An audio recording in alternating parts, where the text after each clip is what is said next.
welcome back to Broken Poetry Corner. So for today's video, I'm going to be reading two poems that I wrote about people who were very important in my life. They're no longer here with us, but I wanted to keep their memory alive by reading these two poems I wrote. So the first poem I wrote is called Surrounding Me, and I wrote this about my Nan Mandy. And the second poem I wrote is called Gingerbread Whiskers, and this one is about my granddad Dave. So I hope you guys like them.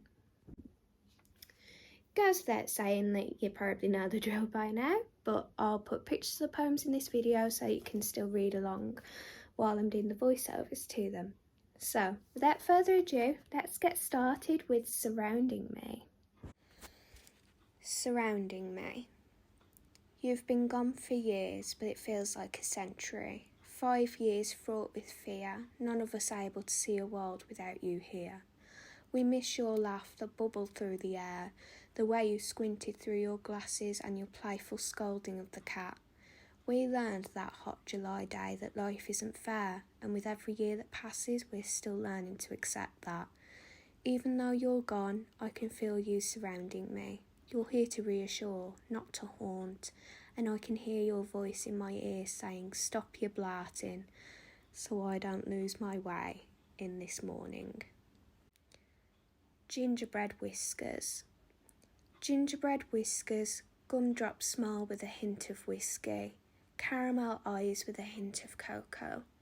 Traces of gunmetal against soft auburn hair fail to betray your age or accentuate the gathered skin around your eyes. Gingerbread whiskers and a gumdrop smile drowning in whiskey. Caramel eyes, now see only in sepia. Okay then, and that was my readings of Surrounding Me and Gingerbread Whiskers. So I'm going to start off with giving you a little bit of context behind Surrounding Me. So Surrounding Me, as I said in the start of this video, was written about my Nan Mandy on my dad's side.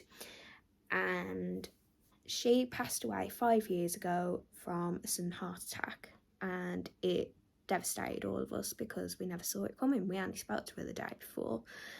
And I wanted to write a poem to kind of embody and encapsulate some of the really endearing things that she did and said. Like, I'm going to start off with the scolding of the cat first. So she had this cat who was her absolute shadow. She followed my nan everywhere, and every time we pop over to my nan's flat for like a cup of tea or something, my nan would go in the kitchen to make the cup of tea, and within like a couple of minutes we'd just hear, "Oh Holly, what are you doing?" And it was just always really endearing because my nan loved this cat, and it was just always really funny to hear her like scolding the cat like a naughty toddler. And as for the "stop your blarting," that was my nan's way of saying "stop your crying." And I have never heard of that term outside of my nan saying it, so I have no idea where the blarting thing comes from, but I'm going to put it down to like a black country thing. Now, as for Gingerbread Whiskers, as I said again at the start of this video, this was written about my granddad Dave on my mum's side, and he passed away a year ago from metastatic cancer. That was a huge shock. He hadn't been well for a while, but none of us knew it was anything as sinister as cancer.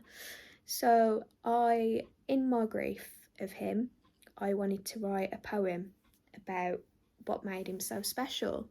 And the Gingerbread Whiskers title and description in the poem came from the fact that he had ginger hair even into his 70s. Like, he was 75 and he still had a full head of silver hair, and the only traces of silver, represented by the traces of gunmetal, were either in his moustache or in like his sideburns.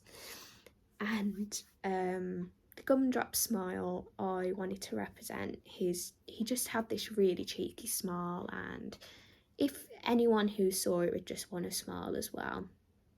So yeah, I hope you guys enjoyed those poems, and if you want to see more poetry readings, then if you haven't done already, please do subscribe to this channel, and hit the bell icon so you don't miss any future videos, and give this video a thumbs up. But until then, I'll see you guys next time.